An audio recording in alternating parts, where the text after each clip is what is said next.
Welcome y bienvenidos una vez más a otro episodio en La Huella del Oso. En esta ocasión nuevamente con Nelson. Esta es la primera vez que tenemos un episodio con video y tenemos además a José Alexander Díaz.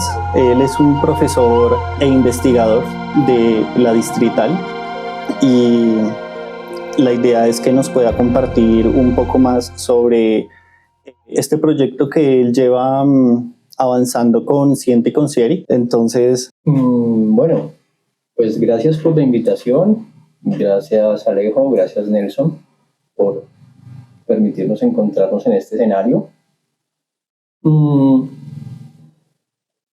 Pues empezar por decir que Siente y con Sieri es una organización que lleva varios años trabajando e investigando en torno a algo que hace parte no solamente de mis inquietudes académicas y culturales, sino que también hacen parte o hace parte de mi sentido de existencia.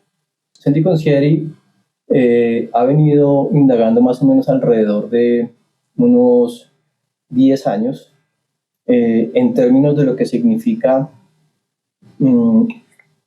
cómo el ser humano está integrando unas prácticas culturales que han venido transformando su forma de entender la realidad, pero esas prácticas culturales no son meramente culturales en términos de lo que significa prácticas humanas, sino que esto viene un tanto más atrás, y es que yo vengo caminando con una senda sagrada, yo podría decir divina, pero también podría decir de sabiduría, que es a través del conocimiento de plantas maestras, plantas inteligentes de alto nivel. Entonces, Sandy Consieri empieza a indagar cómo esos procesos culturales empiezan a hacer un tránsito desde el conocimiento de la selva, comunidades originarias amazónicas,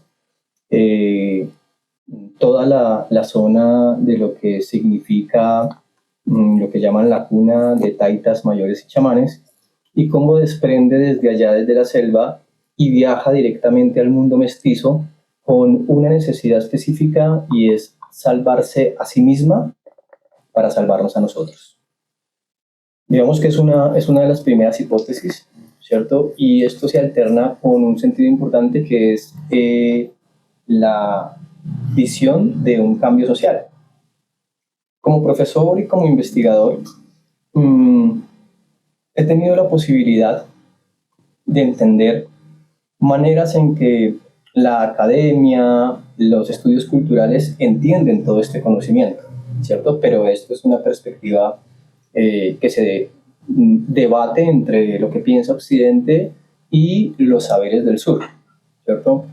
Este conocimiento está, digamos, transversalizado, como decía ya yo con mi sentir, obedece también a pensar que todo lo que significa el yagé, la coca sagrada y el tabaco sagrado, con el tránsito a la ciudad, trae unas transformaciones que han venido creciendo y que han venido en una onda expansiva, haciendo un encadenamiento o más bien un tejido que va a permitir o que está permitiendo que el ser humano reaccione a la vida de una forma diferente.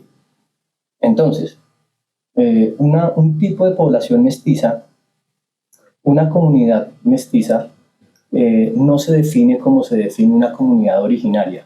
Digamos que la comunidad originaria tiene una familia específica, tiene una etnia específica, y ellos manejan una medicina específica, como es el caso de los inganos o el inga y lo que significa el conocimiento de la chichaja, como es el huitoto y lo que significa el ambil, como es el cofán y lo que significa el yagé, como es el conocimiento que tiene los mismos Siona con el yagé y con la coca. Entonces, estas comunidades están tejidas dentro de su mismo territorio, pero en la población mestiza no ocurre así, porque nosotros somos una combinación de familias que venimos de un origen, que venimos evidentemente de mucho atrás. Mi linaje, por ejemplo, es muisca. Yo desciendo de todo un linaje y una familia que su linaje es toda un clan, que es el clan Huáqueta, y yo vengo a llegar hasta este punto con el tema muisca. Digamos, con un conocimiento limitado, porque también hago parte de toda esta dimensión mestiza, la cual valoro demasiado, pero en este punto en el que estamos, lo que se está indagando es cómo ese conocimiento a partir de estas medicinas y plantas inteligentes empiezan a integrarse en las dinámicas del mestizo para que él reaccione a la vida de una manera distinta, reconociendo que hay una sabiduría dentro de su identidad que apenas en este momento emerge de las raíces profundas de la tierra andina para hacerlo creer nuevamente en la vida y hacerlo creer nuevamente en la existencia de una memoria cultural que está implicada directamente con lo no humano, y en ese sentido le permite y le da una esperanza para ver un tanto más allá de la importancia que tiene cuidar su tierra, su territorio, la naturaleza y lo no humano. Santi Concierri entonces ha venido haciendo indagaciones profundas en términos, digamos, metodológicos, que son técnicas específicas que están planteadas desde una metodología que se llama la etnografía enteógena y que alterna las posibilidades de la experiencia del mestizo en esa comunicación que he denominado comunicación interespecie, y esa comunicación interespecie le trae a él como resultado un recuerdo, y ese recuerdo es información que es sagrada, diría por ahí un gran amigo y hermano mío, un recuerdo sagrado, pero el recuerdo más sagrado que nosotros podemos tener es la vida. La medicina, y aquí viene la tesis de la investigación más fuerte. La tesis es que existe dentro de estas plantas inteligentes una información que está contenida, es decir, estas plantas son contenedores. Cuando hablamos de contenedores, hablemos de esto, es un contenedor. Ahí mismo, dentro de estas plantas de poder, está contenida una memoria, una información de la vida. Esa memoria la he denominado la biomemoria del jaguar, y es el concepto emergente que recoge una gran cantidad de años de estar en un mundo anfibio, es decir, en el mundo de los ancestros, en el mundo de las plantas y en el mundo de lo académico. La biomemoria del jaguar es un concepto que no es completamente definido, digamos, por mi persona, sino que es una construcción inter, trans y multidisciplinar. La memoria genética, digamos la biogenética, construye el concepto de biomemoria en términos cromosomáticos y demás, pero estos genes y demás están definidos directamente desde una relación genética puramente biológica, traído, ¿cierto? Pues por eso se trata de la trans, inter y multidisciplinariedad. Se toma prestado el concepto para poder hacer esta construcción de lo que significa la biomemoria del jaguar. Esa biomemoria está contenida como la memoria de la vida, y el apellido del jaguar es porque es una memoria contenida en una experiencia, creencia que está marcada como la memoria de los ancestros de los hombres jaguar, que viene desde arriba, desde Centroamérica hasta abajo, hasta los mapuches. Todo el recorrido del jaguar está marcado por diferentes maneras de integrar la memoria de la vida del ser humano en esa comunicación interespecie, la necesidad de pensar la vida, pero sobre todo de entenderla.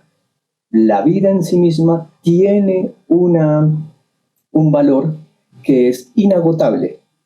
Eso estamos en ese punto. Cuando nos paramos en ese punto es, ¿qué es la memoria de la vida? La memoria de la vida es la memoria que residen todos los seres vivos.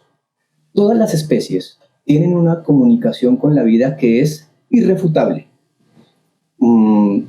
Usted puede ver un gato herido, enfermo, puede ver un perro, un ave enfermas, ¿cierto? Y ellas siempre, de esas especies, todas las especies, incluso démonos cuenta cómo dentro del frío y pesado concreto, si hay un pedacito de tierra que está humedecido, la vida empieza a crecer, porque todas las especies tienen una comunicación clara con la vida. Vivir es lo valioso. Vivir en sí misma, la vida tiene un valor de la existencia que es irrefutable. La vida en sí misma la defienden todos los seres vivos, pero los seres humanos no. Los seres humanos ahí como que perdemos esa posibilidad de... Entonces, digamos que en ese funcionamiento, Senti Consieri está, digamos, ordenando, ¿sí?, toda esa formulación. Y hay un jurgo de cosas por decir, pero sí es bueno que podamos partir de por qué Senti Consieri se dedica a esta investigación de la comunicación interespecie y, digamos, de manera prospectiva, estamos planteando una pedagogía interespecie. Esa relación que hayas del sentido que la vida misma está brindando, que habla y se comunica a través de, como que de una manera mucho más directa con las plantas sagradas, las plantas de poder, y de ahí cómo sale el nombre de Senti Consieri. ¿Qué significa eso? Senti Consieri es un creacionismo, lo llamaría uno desde la literatura, citando a Vicente Huidobro, y Senti está alineado un poco con ciencia, pero también con sentir, ¿cierto? Como sentir. Y Consieri viene un tanto de esa composición entre lo que yo considero lo consciente y lo que se concierne y lo que se considera posible. Un sentir consciente, considerado, ¿sí?, y posible. Así se constituye realmente ese nombre que le doy al grupo de investigación, Senti Consieri. Es bien interesante. Nosotros tenemos un episodio con Nelson. Nelson es ingeniero de sistemas. Uh-huh. Y pues hay digamos que la ingeniería de sistemas está muy abarcada a toda esta área tecnológica en donde hay una evolución, por así decirlo de alguna forma, que invita a que la evolución está en la tecnología y que por ahí, entre más tecnología, entonces el humano puede crecer y evolucionar y ir hacia otros planetas y su merced que está más hacia ese sentido y ese ámbito. ¿Cómo percibe esta conversación que acaba de...? Bueno, pues es algo diferente, porque digamos que hoy en día lo que quiere o sea, la parte de sistemas es automatizar las cosas, ¿no? Que el hombre ya no tenga que mover un dedo, sino que una máquina lo haga por uno, que pues vean nomás el tema del internet, que el internet ya llega a todas partes. Entonces el que tiene la pasta, por decirlo así, para sustentar la conexión de red y toda la cosa, pues tiene la vida como más fácil.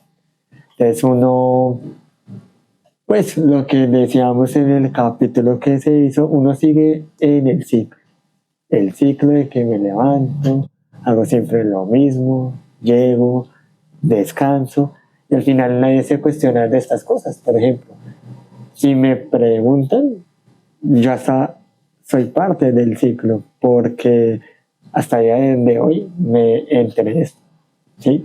No conocía el tema de las plantas, de que tenían sabiduría, así, de que uno a veces como que no se pone a pensar de que los árboles, todos esos temas vienen de toda la vida, o sea, miles de años. Uno aquí lleva una gotica, o sea, Claro. ni una gotica. Sí. Realmente. Y el conocimiento que absorbe todo esto, o sea, yo soy de los que Diego se ha tenido la conversación de que yo le digo, Diego, yo siento mucho que uno está, o sea, en esta vida yo muero, pero voy a reencarnar nuevamente. Ajá. Y si quiero reencarnar nuevamente en este mundo, lo voy a hacer, ¿sí? Entonces yo siento que se ha reencarnado tanto, tanto, tanto, que al final uno sigue en lo mismo, Ya. en ese ciclo que la vida, una especie, la élite, como lo quieren llamar, Sí. quieren que uno siga ahí y no se ponga a cuestionar, ¿sí? ¿Por qué vuelvo a reencarnar? ¿Por qué hago todas esas cosas, sí? Claro.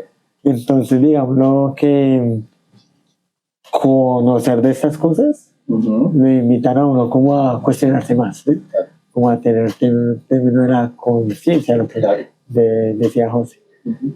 Entonces, es complejo y pues chévere que esto lo sepa más gente, ¿sí? Porque a pesar de todo, yo soy de los que digo, en estos temas puede ser cierto o no, o sea, cada uno saca su verdad, Claro. ¿sí? Entonces, es Y más- eso me parece muy enriquecedor.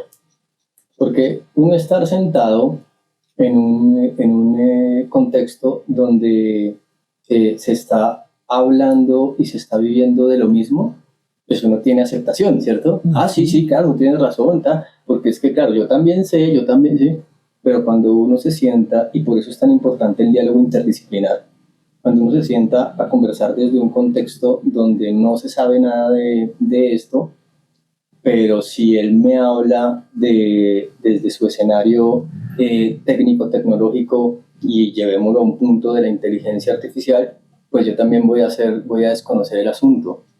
En este momento estoy terminando un artículo que se llama Inteligencia Artificial versus Inteligencia Orgánica, ¿sí? Y viene dentro de un paquete de cuestionamientos en el doctorado, un seminario al respecto de inteligencia artificial como problematización. Mi proyecto doctoral, como lo enuncié, está alineado hacia esta investigación. Y pensarse en la biomemoria del jaguar, pensarse en las plantas, pensarse en una inteligencia que está en las plantas, pone directamente una noción que es, y la inteligencia natural o la inteligencia orgánica, ¿cómo está frente a la inteligencia artificial? ¿Cierto? Tenemos la inteligencia artificial, tú lo dijiste, con un gran interés en hacer que el ser humano se limite a, con un botón, solucionar su existencia. ¿Sí? O sea, literal. ojalá, un botón y que se le solucione todo. Pero el punto que aparece, digamos, como de salida es, si esto es completamente positivo, ¿cierto? Si esto es desarrollo, si esto es civilización, si esto es beneficioso para el ser humano, ¿por qué estamos como estamos? ¿Cierto? Porque tenemos un planeta rumbo a la extinción, ¿cierto? Estamos en un punto de inflexión importante en términos ecológico-ambientales, ecosistémicos, y no podemos dejar de desconocer que eso está siendo así. Y la inteligencia artificial, ¿qué papel juega allí? ¿Cierto? O sea, ¿qué le está permitiendo la inteligencia artificial solucionar con botones en términos de lo que significa la existencia y la supervivencia de la especie? Hoy ya no hablamos únicamente de la especie humana, que ese es el gran problema, y por eso las dimensiones de investigación desde la comunicación interespecie, desde la biomemoria del jaguar, se giran para pensar no de manera antropocéntrica, recordemos el prefijo antro-céntrico, ¿cierto? El centro es el hombre, sino que gira hacia una visión de lo biocéntrico, donde el centro debe ser la vida en sí misma. todo lo que hagamos debe alinearse con el principio fundamental de que la vida perdure, y no la vida del ser humano, toda la vida de todas las especies. Estamos temiendo por el agua, estamos temiendo por el aire, estamos temiendo por la tierra y estamos temiendo por el sol, que es el fuego. Si alguno de esos 4 elementos no existe sobre la superficie terrestre, desaparecemos. Entonces, la inteligencia natural nos está permitiendo problematizarnos, recordar que hay una pregunta, que hay una necesidad de mirar hacia la tierra, de mirar hacia la naturaleza y de dejar de pensar únicamente de manera egoísta en el ser humano. La contemplación, digamos, uno de los registros importantes que se tienen en la investigación es cuando tomas medicina, una vez que has tomado ayahuasca, has notado que el verde, el parque, el árbol, cuando regresas a tu entorno natural, que es la ciudad, se vuelve más importante. Sí, se vuelve más importante. Empiezo a generar un estado de contemplación frente a lo natural que no tenía. Es decir, recordé que hay en la naturaleza algo que a mí me trae bienestar. No sé bien qué es, porque la comunicación interespecie no es mágica, ni las plantas de poder son plantas mágicas. Son plantas que requieren de una concentración, dinámicas y templanza para continuar aprendiendo de cómo se comunica uno con las otras especies. Y ahí es donde viene ya directamente un orden natural. Y es que mientras nosotros estamos hablando en el sur desde hace milenios, que las plantas están transmitiendo una información importante, en este momento de forma sincrónica, en otras latitudes del mundo, las personas están pensando de la misma manera, pero desde Occidente. Entonces la gente empieza a indagar y empieza a decir, venga, la gente necesita habitar pájaro, las plantas están comunicando, las relaciones multiespecie, los bosques piensan. Eso no lo está diciendo el sur, sino ya lo está diciendo Europa, o sea, pensadores de Europa, pensadores de arriba de Estados Unidos, sin que hayan pasado por este proceso milenario. Eso quiere decir que de allá está emergiendo un problema y una idea que parece estar en sincronía, por fin, con la idea de entrar en una comunicación mucho más directa con la naturaleza. Y eso pues obviamente genera avances reales en términos de lo que significa la supervivencia de todas las especies. Ya no se trata de lo humano. Si en este momento establecemos una mirada en términos de balance de la vida, si dejamos de pensar en lo humano, vamos a sobrevivir. Si seguimos pensando de manera meramente humana, nos extinguimos. Ese es uno de los planteamientos, yo diría que más potentes, pero que además tienen mayor evidencia científica por las evidencias que hay en términos de lo que significa el ecocidio ecológico y lo que ahora en este momento se llama el capitaloceno, ¿cierto? Que es como el capitalismo ha erosionado y ha generado que la capa geológica de la Tierra cambie de forma negativa. ¿Por qué capitaloceno? Porque se refiere directamente a cómo el capitalismo ha generado toda una serie de industrias que vienen lastimando la Tierra de una forma, digamos, salvaje. Sí. Pero en el sentido de la peor forma en que se entiende lo salvaje, por la violencia. No de la mejor manera como se entiende desde el sur en lo salvaje en términos de libertad, que también es una distinción importante. Y ahí también se marca esta misma información que viene. Tenemos pues aquí el Mambe y el Anvil, y en ese sentido donde Nelson no ha absolutamente conocido nada sobre el tema, ¿qué días estuvimos hablando? Como que más o menos ahí le comenté un poquitico. Si hay como que una relación química que genera un bienestar de nutrientes, de calcio, antioxidantes, como que de manera química ya es una medicina como tal que al cuerpo le ayuda. Sin embargo, tiene una cosmovisión que me parece aún más interesante porque hace entonces que tenga un sentido y un valor diferente del por qué se hace y en este momento por qué estamos mambeando precisamente para hacer este podcast y entonces hasta de momento su merced, ¿cómo percibe esta? Bueno. Sí. O sea, lo que yo pienso es que este tema de la medicina, súper chévere, o sea, todo lo que ustedes dicen, la farmaquímica, sí, que para el cuerpo es muy bueno. Yo siento que a veces son metodologías, por ejemplo, meditar. Meditar le ayuda a uno muchísimo. Entonces, como que yo siento que cada uno busca una metodología para sentirse bien. Y desde que esa metodología le sirva a uno, es bueno, ¿sí?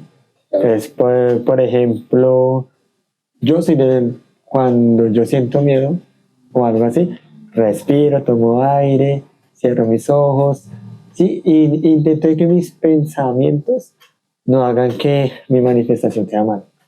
¿Sí? Yo siento que todo va en la mente. Y entonces al consumir estas cosas, si yo siento que me va a hacer bien y mis pensamientos van a eso, me va a ir bien. ¿Sí? O sea, todo va en la mente, en la manifestación. ¿Sí? Entonces digamos que uno le da como más fe a esto pues porque vienen de la tierra. ¿Sí? Claro. O sea, sí. Yo soy de los que pienso que si me duele en la cabeza, no voy a la farmacia a comprarme una pasta. Primero porque desconfío un montón. Si no sé qué viene la pasta, a mí me dice que un poco de cosas y me va a quitar el dolor de cabeza y no sé qué viene, o sea, no soy científico. Entonces, ¿qué prefiero hacer? Meditar. O cierro mis ojos o intento distraerme con algo para olvidar que tengo el dolor de cabeza, ¿sí? Entonces, como que no digo que la ciencia esté mal, pero es que no sé qué están haciendo, ¿sí? Y digamos que uno confía más en la tierra porque digamos que el tema de los árboles, los animales verlos enfermos es muy raro, ¿sí? Como que ellos tienen sus mecanismos para eso, para curarse. Entonces, pues desconozco mucho de eso, pero algo sí que desconfío mucho es en la ciencia, ¿sí? En las farmacéuticas, porque siento que la farmacéutica lo único que quiere hacer es plata, ¿sí? Y seguir el ciclo, de que hayan nuevos medicamentos, nuevas cosas, y la gente ahorra un poco de plata y gaste su plata ahí, ¿sí? Claro. Toda la vida. Entonces como que hay que concientizarnos un poco de que la solución va es como en la metodología que usted ponga. Si usted confía en las pastas, bueno, respetable, ¿sí? Pero digamos que compañías como Pfizer y bueno, ya conocemos un poco, ¿no? Hemos visto casos médicos donde la gente les pasan cosas terribles. En cambio, pues en temas de medicinas de la tierra y todas esas cosas, nunca he escuchado un caso negativo, y no es que me vaya más por este lado que por este lado, sino que pues ahí están las cosas, está lo real, las evidencias. Entonces es más como eso, ¿sí? De que uno no tiene que comer cuentos, ¿sí? O sea, hay que cuestionarse, investigar y decir, bueno, esto es bueno, esto es malo, voy a irme por este lado, por este. Y es bien interesante porque ya ahí hay una lógica pues, como muy racional de esto al fin y al cabo me va a dañar como los riñones y esto me va a curar, pues como que entonces ¿qué voy a preferir? Y aún así con el desconocimiento si hay algo pasa que lo inclina a uno hacia decir como, pero debe haber como algo, como una alternativa, y entonces que la medicina alternativa, pero pues no es medicina alternativa, es la medicina original. Original, Claro. sí. Claro, y ese punto de entender el origen de las cosas también debe ser un punto crítico, ¿sí? Hablamos nuevamente de las plantas. En este momento, estas plantas inteligentes están en el ojo del huracán y están caminando por una cuerda floja, porque en un punto pasan hacia una relación meramente, pueden pasar a una relación meramente esnovista, ¿sí? Como de moda, pero resulta que si uno tiene la posibilidad de entender bien desde la memoria cultural que las respalda, y con esto quiero decir que hay unos mayores, unas comunidades originarias que tienen sus mayores que han dejado la vida durante muchas generaciones atrás para entender cómo funcionan estas medicinas. Todas estas medicinas son delicadas. Estas medicinas no se pueden tomar ni consumir a la ligera. Estas medicinas requieren de un principio fundamental, que es entender cuál es su sentido sagrado.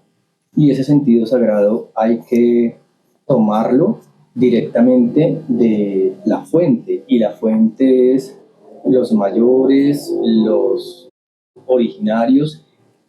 ¿De dónde salió que el mambe y que el mambe, para ti que en este momento nos estás acompañando en este espacio sin un conocimiento completamente profundo, de dónde sale que la hoja de coca es sagrada, que tiene un tratamiento completamente natural de pulverización, y esta hoja de coca se convierte en un alimento no solo para el cuerpo, sino también para el pensamiento, para el corazón y para el bienestar del ser humano? ¿De dónde sale? Digamos que nadie se lo está inventando la semana pasada, ¿sí? Esto es milenario. Y nosotros aquí en Colombia y en Sudamérica somos parte de esa identidad, somos parte de ese conocimiento profundo, de esa ciencia tierra. Los caminos originarios deben ser recorridos nuevamente, porque hay que organizar la medicina aquí en la ciudad. La medicina sale con una necesidad de la selva, sale el yagé, sale el ambil, sale el mambe. Y cuando está en este camino del mestizo, es necesario que los mayores, de muy buena disposición, porque tienen buena disposición, tengan un lugar y un espacio de respeto para que vengan a explicar cómo y de qué manera se utilizan estas plantas de poder. Cuando digo que son delicadas es porque hay que empezar a deconstruir términos como muy de Derrida, pero es eso, es empezar a entender desde dónde se empieza o desde dónde origina y cómo llegó acá. Y si llegó acá, llegó de una manera, puede ser espontaneísta, puede ser como, llegó la medicina por una razón, porque este amigo conoce el Mambeta, y entonces nos sentamos, entonces ven Nelson, mira, esto es Mambel.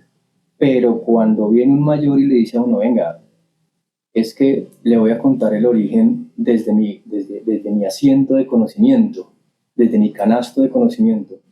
El mambe nos lo entregó, se lo entregaron a el abuelo de mi abuelo, y esta es la historia. Y empieza usted a entender cómo, de dónde, para qué, en qué momento, con qué se debe acompañar, cuál es su disposición del pensamiento para qué se usa en una comunidad, la cosa cambia. Cambia completamente. Y entonces también cambia el nombre y la nominación que le tenemos de Occidente. La coca, la mata que mata, ¿sí? La coca, la cocaína, ¿sí? Nada de eso corresponde realmente a lo que significa el mambe ni el ayo para las comunidades ancestrales, pero desafortunadamente en Latinoamérica todavía nos hace falta reconocer que tenemos unas raíces y que esas raíces van a fortalecer nuestra identidad, pero sobre todo nos van a permitir saber cómo debemos defendernos frente a esa cantidad de ataques que vienen de afuera. Uno ve a los muchachos fumando marihuana en la calle, lo digo porque por experiencia propia, yo lo hice de pequeño y mis preguntas en ese momento eran otras. Afortunadamente, hacia cerca a los 18 años, llega la medicina y con la medicina se me aclaran un poco de cosas y puedo depurar una gran cantidad de tóxicos. Pero fijémonos que es que el ser humano siempre se está preguntando por qué hay en los otros estados de conciencia. Y esos otros estados de conciencia, pues uno fácilmente los puede reconocer porque sabe uno que se le altera completamente la percepción. Y de ahí podemos hablar no solo de las drogas que son prohibidas, sino de las drogas que son aceptadas, tienen que ver con el alcohol, que tienen que ver con el cigarrillo. Entonces, ¡pum! Cigarrillo, tabaco. Ah, el tabaco es el cigarrillo. No, de manera ceremonial el tabaco es otra cosa completamente diferente. Y empezamos también a tener esa posibilidad, lo que decías, la medicina de la selva y la medicina del origen. Desde el acetaminofén, el ibuprofeno, la morfina, toda esa medicina viene de la naturaleza. Ninguna sale de una idea humana, toda viene de la naturaleza. Okay. Eso quiere decir que lo que se hace, o lo que hacen las farmacéuticas, es sintetizar de forma química los componentes que tienen la materia natural para que sintetizada se cargue completamente y haga un efecto. Pero ese efecto que está haciendo puede ser más rápido, pero no tan beneficioso, porque el interés es demostrar que hay una consecuencia química para poder cobrar, pero no en un beneficio. Si realmente la ciencia se dedicara a considerar que la química en la naturaleza es importante, nosotros tendríamos un tipo de alimentación donde no solamente estaríamos pensando en la alimentación y en la mera nutrición, sino que tendríamos en nuestras dietas ciertas plantas específicas, ciertas especies y especias específicas para prevenir.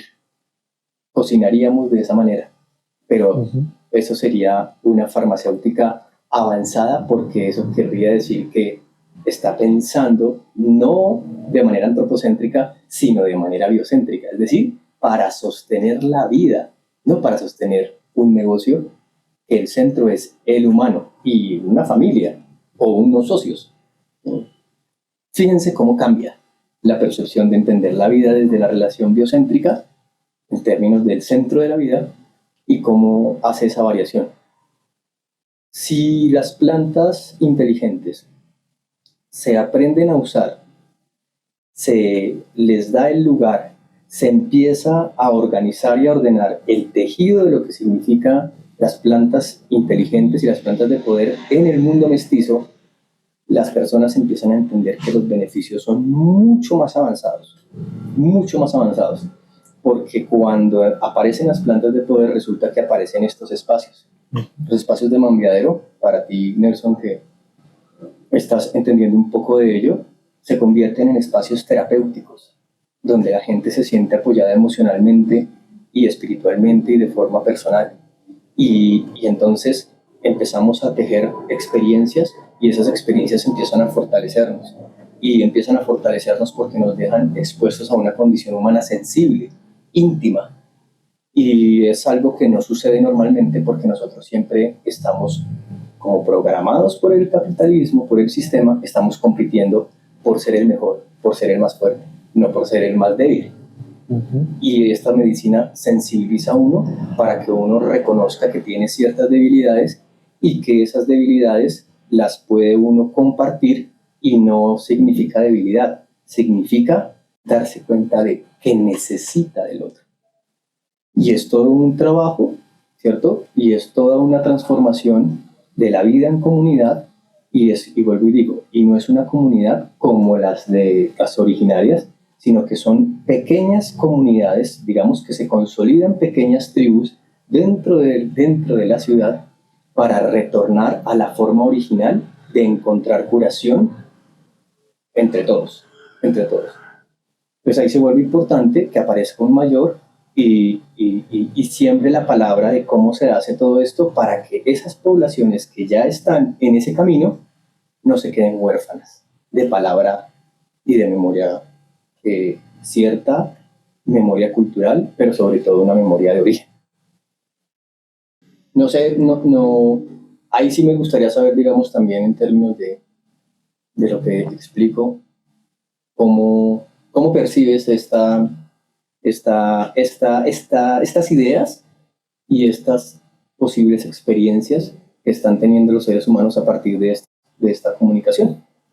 Pues me parece, o sea, me gusta porque que las personas en estos métodos como que hallen esa paz, la conciencia, ¿sí? De decir, estoy haciendo esto mal, tengo que cambiar mi vida, ¿sí? O sea, que no todo el mundo lo hace, pues porque vivimos en el ciclo del día a día, ¿sí? Entonces se me hace muy chévere, muy chévere.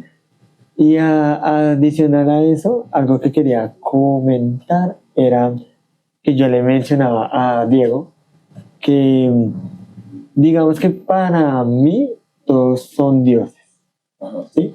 Entonces todo lo que uno ve es realizado por usted, por su mente. Entonces el término de que haya, por ejemplo, árboles, las plantas, todo eso, lo estamos haciendo desde una, ¿cómo lo explico? Una frecuencia más alta. Sí, es de un lugar, una densidad más alta, pero pues le estamos dando la atención a esta vida, ¿sí? Entonces, digamos que todo lo que hay, todo esto, se creó hace tanto tiempo y fue por nosotros mismos, ¿sí? Entonces, o sea, a lo que voy es que si yo desde mi mente hago una medicina desde una frecuencia más alta para consumirla y que me vaya bien, digamos en una frecuencia más baja, porque esta sería una frecuencia más baja, pues bien, porque lo estoy haciendo desde mi mente, desde mi percepción, ¿sí? Entonces como que soy consciente de que está bien. Porque no sé si les ha pasado, a veces uno, no sé, va a poner, uno se come una salchipapa, se toma una gaseosa y nos mentalizan que está mal. Sí, que porque me puede dar esto, me puede dar no sé qué. Y yo digo, de pronto no está mal, pero como nuestra mente ya lo pensó, se manifiesta un futuro negativo donde lo que me perjudica en el cuerpo es eso. ¿Sí?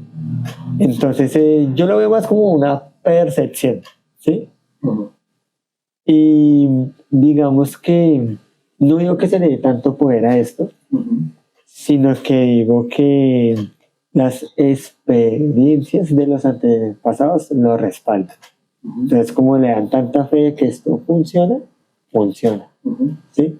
Porque mis ideas dan para eso, para que sirva.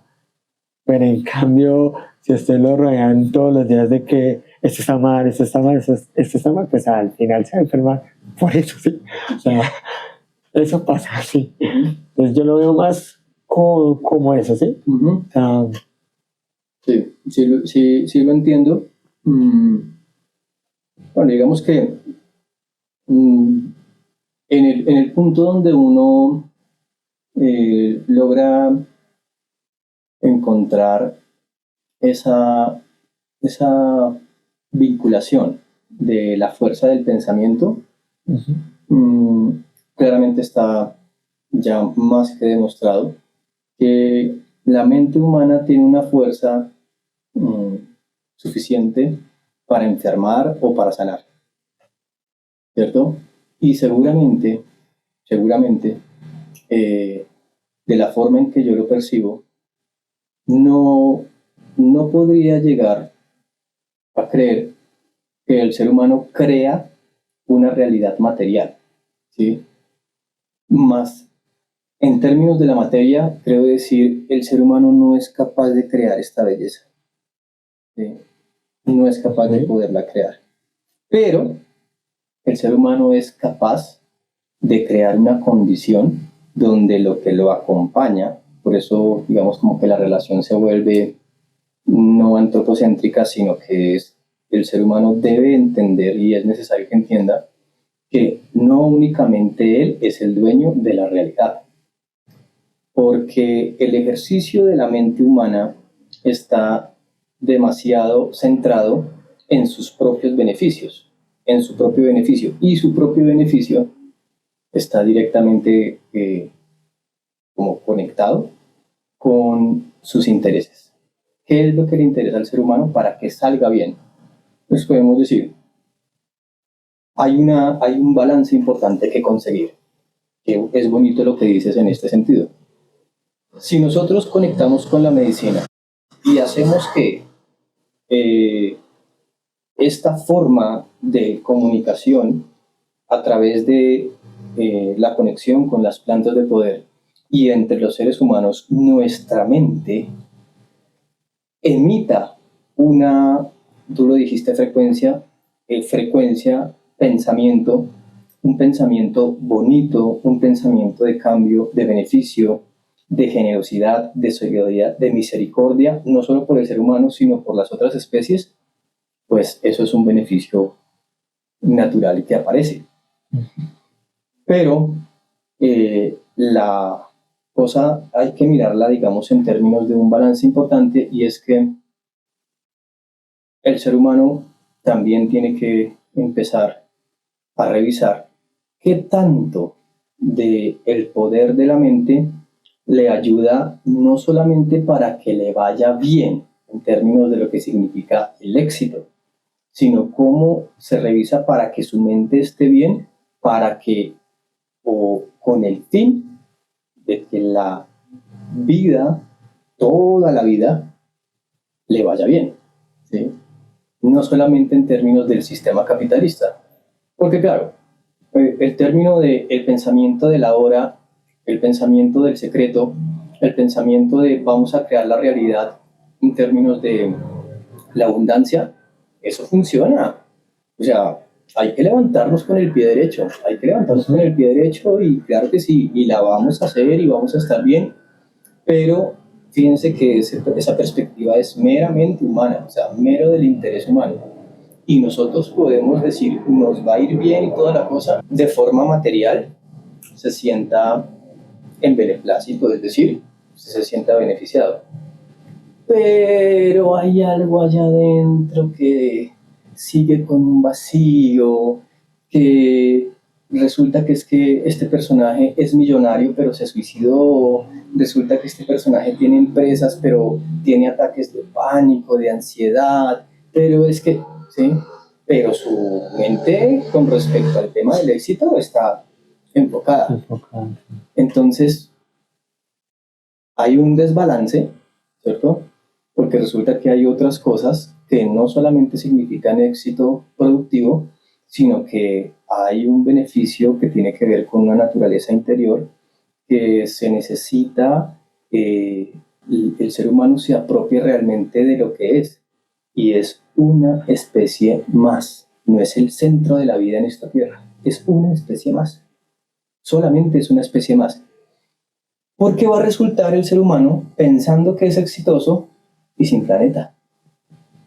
Y eso ya no es la mera especulación, sino es, tome usted una muestra de agua, revísela, ahí sí científicamente no se puede tomar, el agua está contaminada. Entonces usted llegue y coja un agua del río Bogotá, ¿cierto? Y esta agua no me va a hacer daño, seguro que no me va a hacer, tómesela. ¿No? Y si está la hoguera, ahí está la hoguera prendida, ¿cierto? Yo le digo, crea que no lo va a quemar, pero crea bien que no le va a quemar, métale la mano, lo quema, porque la realidad es la realidad. No podemos cambiarla únicamente con el pensamiento. La realidad física, pero la realidad personal es otra cosa. Entonces aparece que hay que obtener un balance en este lado y en este lado. O sea, en los dos lados tiene que haber un balance. Es importante que las personas empiecen, así como decimos, a pensar bonito para que las cosas empiecen a cambiar.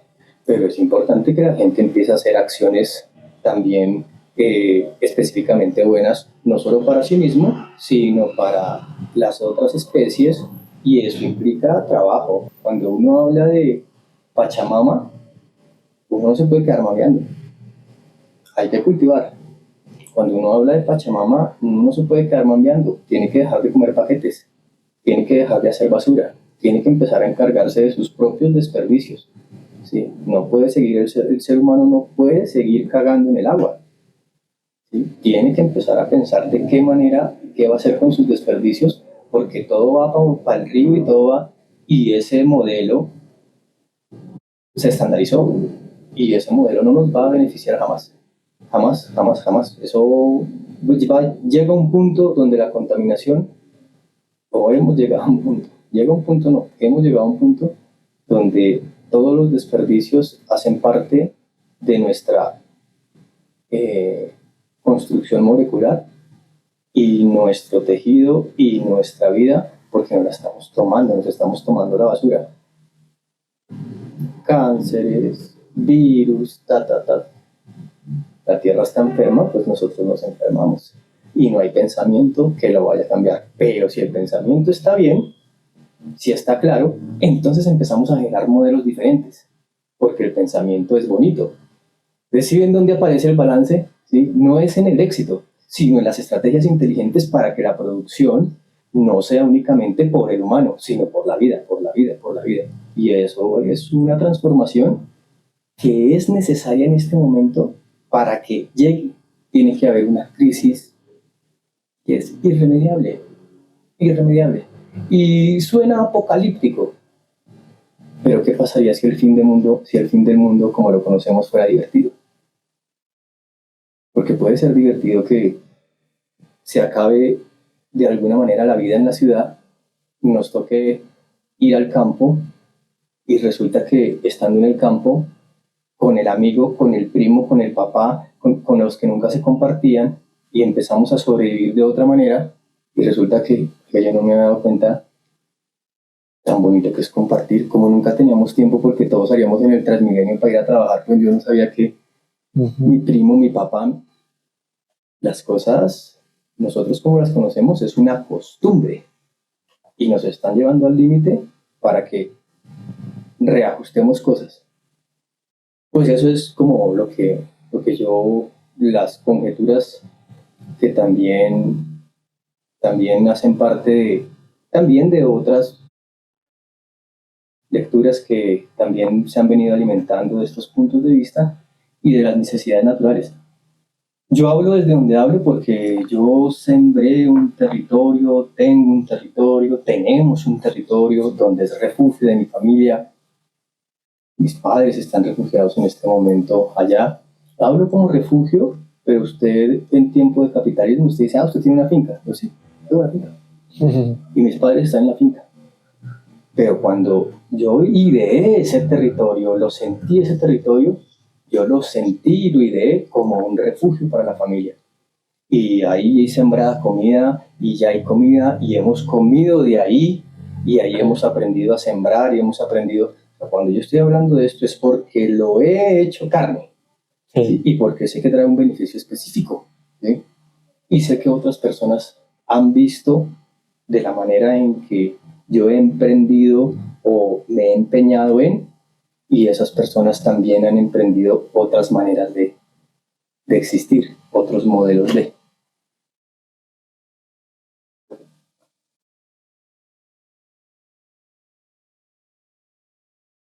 Este episodio va a ser como el primero de una serie con esta vinculación de Siente con Sieri y va a ser la iniciación de futuras charlas, talleres, seminarios donde las personas puedan participar.